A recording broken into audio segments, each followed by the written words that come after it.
Hey there, science enthusiasts! Have you ever wondered why some objects float while others sink? Today, we're unraveling the mystery behind this phenomenon with a mind-blowing density experiment. Alright, let's get started. Here, I've got 3 different liquids layered in a clear container, oil on top, water in the middle, and syrup at the bottom. Now watch closely as I drop a heavy metal nut and a grape into this layered liquid. See that? The nut sinks straight to the bottom, but the grape? It sinks through the oil and water but floats on the syrup. Fascinating, right? So what's going on here? It all boils down to density. Density is essentially how much mass is packed into a given volume. Think of it like this. If you have a box filled with feathers and another box of the same size filled with rocks, the box with rocks is denser. In our experiment, oil is less dense than water, which is less dense than syrup.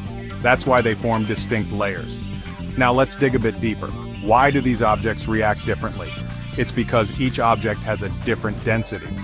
Here, the nut is denser than all 3 liquids, so it sinks to the bottom. The grape, however, is denser than oil and water but less dense than syrup, so it floats on the syrup layer. But wait, let's have some fun with more examples. I've got a small plastic toy, a piece of cork, and a cherry tomato.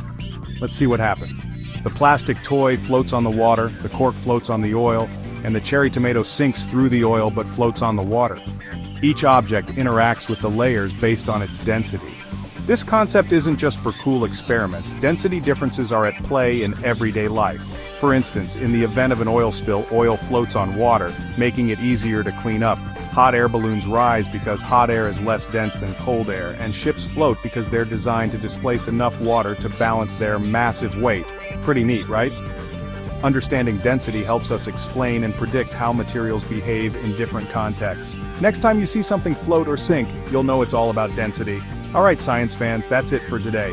Keep exploring, stay curious, and don't forget to like and subscribe for more amazing science experiments. See you next time.